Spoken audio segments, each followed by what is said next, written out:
میرے پیارے آقا صلی اللہ علیہ وسلم کے پیارے ٹھپانوں، اگر ہم ماضی کی زندگی کا جائزہ لیں اور تاریخ کے اوراق کو الٹ کر کے دیکھیں تو ہماری عقل دنگ رہ جاتی ہے۔ سال ہا سال کے بعد کہیں کوئی سیلاب آتا، کبھی کبھی ایسا ہوتا 10 سال نکل جاتے، ایک جنریشن چلی جاتی، لیکن زلزلے کا خیال بھی اور تصور بھی اس کے ذہن میں نہیں ہوتا۔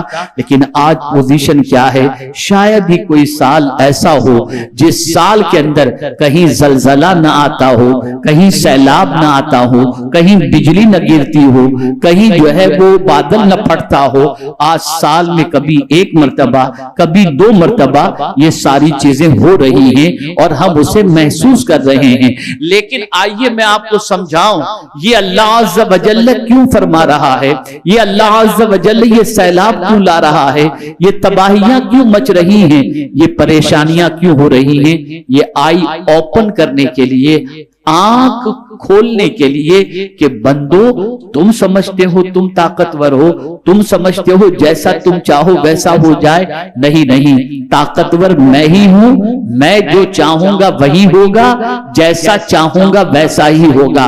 اسی کو قرآن نے مینشن کیا اور آج میں آپ کو سمجھانے کی کوشش کروں گا کہ ہم جو اپنے رب سے بہت دور ہو چکے ہیں، اپنے رب سے جو فاصلہ ہمارا بڑھ چکا ہے، اپنے رب کو جو ہم ناراض کر چکے ہیں، آج کے دن انشاءاللہ اس اجتماع میں پوری کوشش کریں گے کہ سیکھنے کے بعد دعا کے ذریعے اپنے رب کو منانے کی انشاءاللہ کوشش کریں گے۔ اب آئیے، پہلے زمانے کے اندر کہیں 10 سال کے اندر کہیں کوئی تباہی کا منظر آتا، اب کیوں سال میں 1-2 مرتبہ آتا ہے؟ اسی کو قرآن نے مینشن کیا۔ وہ کون سی چیز ہے، وہ کون سی پریشانی ہے جس کا سبب اور جس کا علاج اللہ نے اپنی کتاب میں نہ رکھا ہو؟ ہم کم نصیب ہیں، کچھ سبق نہیں سیکھتے، مست ہیں اپنی زندگی کے اندر۔ اسی کو قرآن مقدس نے منشن کیا، اولا یرون، کیا انہیں نہیں سوجھتا؟ انداز دیکھیے، کیا انہیں نہیں سوچتا انہم یفتنون فی کل عام مرتن او مرتین، ہر سال 1 یا 2 بار آزمائے جاتے ہیں۔ اللہ فرما رہا ہے کیا انہیں نہیں سوچتا کہ سال میں 1 یا 2 مرتبہ آزمائے جاتے ہیں؟ یہ آزمائش کو دیکھ کر، یہ تباہی کے مناظر کو دیکھ کر، یہ بادل پھٹنا، زمین میں زلزلہ آنا، یہ سیلاب آنا، یہ طوفان آنا، یہ آندھی آنا، ابھی آپ دیکھیں، میں سمجھتا ہوں 2-4 روز پہلے کی بات ہے، زیادہ وقت کی بات بھی نہیں ہے، میرا خیال ہے 2-3 تاریخ کا شاید واقعہ ہے، مجھے جب تک یاد آ رہا ہے۔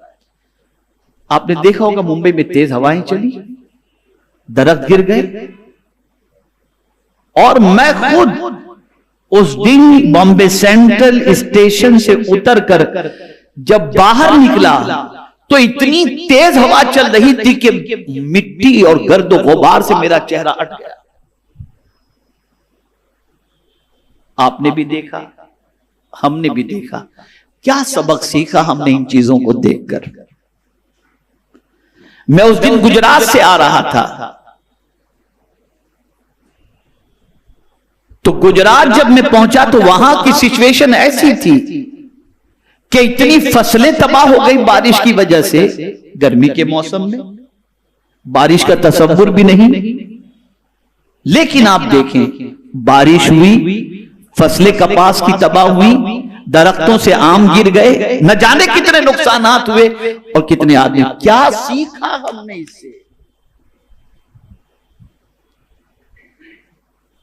کیا سیکھا ہم نے؟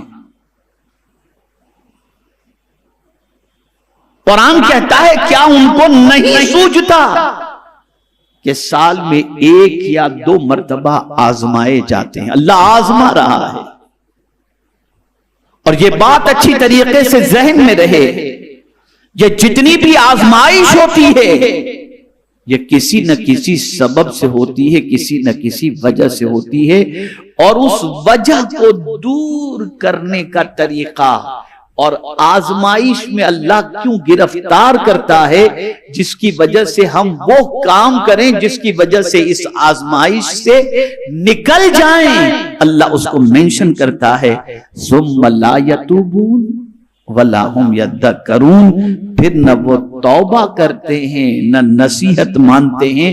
یعنی سچویشن ایسی ہے کہ یہ طوفان دیکھ کر، یہ زلزلے دیکھ کر، یہ سیلاب دیکھ کر، یہ بادل پھٹتا ہوا دیکھ کر، پھر بھی ان کی پوزیشن یہ ہے کہ یہ توبہ نہیں کرتے۔ کتنوں نے یہ سب دیکھ کر توبہ کی؟ کتنے اپنے رب کی قدرت سے ڈرے؟ مجھے یاد آتی ہے میرے آقا صلی اللہ علیہ وسلم کی وہ حدیث مبارکہ، ام المؤمنین حضرت عائشہ صدیقہ رضی اللہ تعالی عنہا رسول اعظم صلی اللہ علیہ وسلم کے ساتھ تشریف فرماتی، آقا کریم صلی اللہ علیہ وسلم ان سے گفتگو فرما رہے تھے، اچانک بجلی کڑکی، اور جیسے ہی بجلی کی کڑک کی آواز رسول رحمت صلی اللہ علیہ وسلم کے کانوں سے ٹکرائی، سرکار صلی اللہ علیہ وسلم نے ام المؤمنین کو چھوڑا اور اٹھ کر کے چلنا شروع کر دیا، صرف بجلی کے کڑکنے پر۔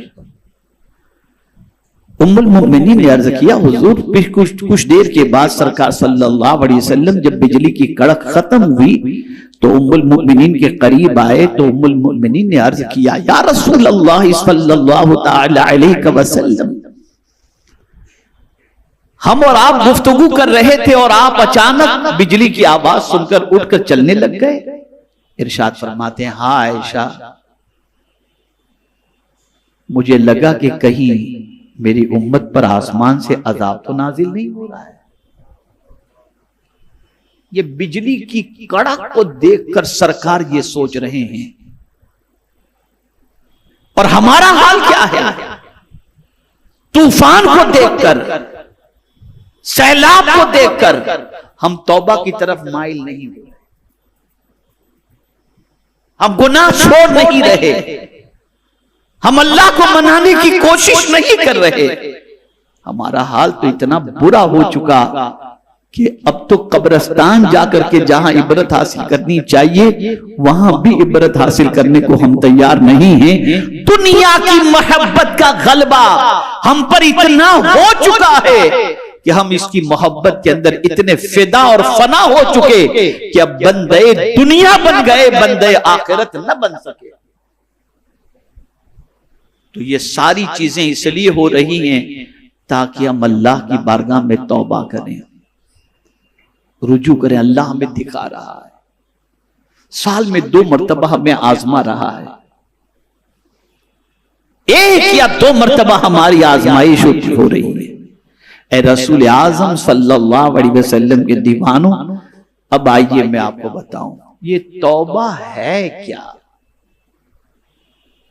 یہ توبہ ہے کیا؟ بہت اچھی طرح سے سمجھیے گا۔ اللہ کو منانا ہے، اللہ کو راضی کرنا ہے، تو کیسے راضی کیا جا سکتا ہے؟ یہ توبہ ہے کیا؟ کیا صرف استغفر اللہ پڑھ لینا توبہ ہے؟ گال پہ 2 تماچے مارنا اور کان پکڑ لینا یہ توبہ ہے؟ یا زبان سے چند الفاظ کا ادا کر دینا یہ توبہ ہے؟ اتنی توبہ سستی نہیں ہے۔ توبہ کسے کہتے ہیں؟ توبہ کا معنی کیا ہوتا ہے اسے سمجھو۔ توبہ کی معنی ہوتا ہے واپسی، پلٹنا، اور توبہ کے معنی ہوتا ہے شرمندہ ہونا۔ التوبۃ الندامۃ، توبہ کے معنی ہوتا ہے شرمندہ ہونا۔ توبہ کے معنی ہوتا ہے رجوع کرنا۔ کیا مطلب؟ اللہ عز و جل چاہتا ہے کہ میرے بندے تو جو مجھ سے دور ہو چکا تھا واپس میرے پاس آ جا، اور مجھ سے قریب ہونا اور میری طرف واپسی کا ذریعہ یہ ہے کہ تو مجھے چھوڑ کر گناہوں سے قریب ہو چکا تھا، اب توبہ کر کے مجھ سے قریب ہو جا، توبہ کر کے مجھ سے قریب ہو جا، آ جا، تو واپس آ جا میرے بندے، آ جا میرے پاس۔ اس کو ایک صوفی نے بڑے پیارے انداز میں کہا ہے کہ توبہ سے پہلے مطلب یہ ہے کہ تو خدا کو پیٹ کیے ہوئے تھا، توبہ کرنا مطلب خدا سے پیٹ کو پھیر کر چہرے کو خدا کی طرف کر لینا، یہ حقیقت میں توبہ۔